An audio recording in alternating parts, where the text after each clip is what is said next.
breathed in the cool, pure air, tasting the rich oxygen and nitrogen.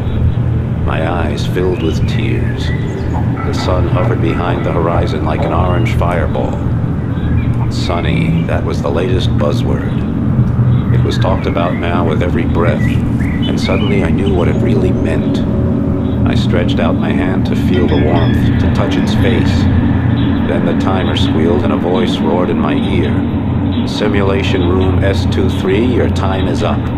Please move to the fast decompression chamber. 2 hours later, I was back at the helm of my ship, the Zukabus, leaving the pleasure centers of the Malay archipelago behind. The nano fabric of my pilot's seat massaged my body as I accelerated on full dipole drive, spearing into the black heart of the lifeless ocean like a nightmare shattering a dream. But the oceans were no longer as dead as they seemed. Scientists brewed gene cocktails and chromosome soups without sanction, rebreeding every life form within range of their test tubes. Mighty sharks, dolphins, even the greatest carnivores that ever lived. Primordial beasts that had terrorized the oceans 150 million years ago. The scientists did what they pleased, including creating new branches of life where evolution refused to go. They earned so many credits with their tinkering that even the most powerful computers struggled to keep up with the total. But behind the glittering facade of tungsten, titanium, and niobium, the calcareous whole of human existence was crumbling. The frequency of mass disasters increased dramatically. Amok runners, psychotics, high-tech slave drivers, gene adulterators, and slick techno dealers prowled everywhere, plunging habitats and dwellings into chaos. My name is Emerald Deadeye Flint.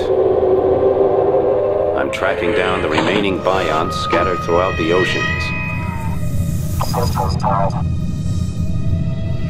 Each one a potent germ posing danger to the world of Aqua.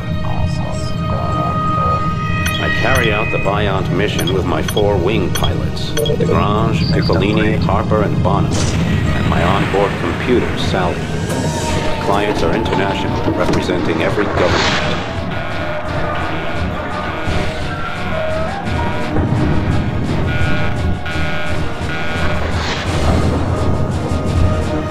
When the Bionts appeared out of nowhere 5 years ago, aiming to extinguish human life in the oceans, I had no objection.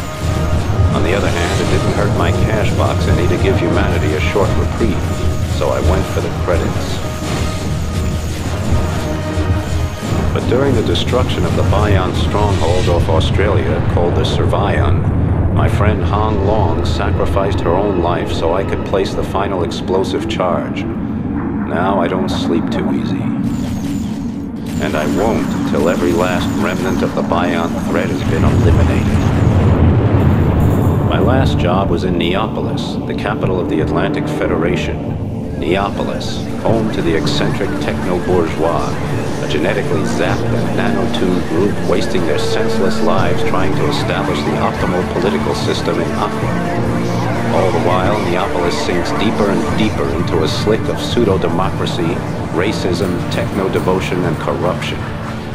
Now the new line, who call themselves Democrats, are making the capital ungovernable, leading only to endless discussions, bureaucratic acrobatics, and a weakened city with a leaderless army. I was glad I was finished there and on my way to the tornado zone in the Eastern Pacific. People take drugs in the tornado zone instead of ingesting nanorobots for cures, and their free-thinking attitude translates into free action as well.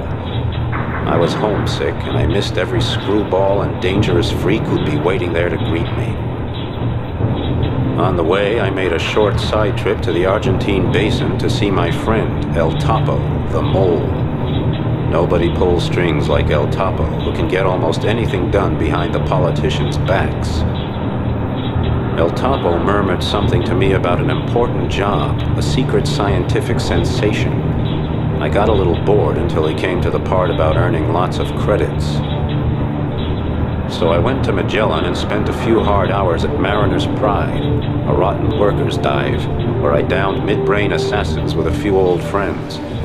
Just as the world turned into the carousel I was hoping to ride, I caught sight of some jerk clearing off with the Zuka bus.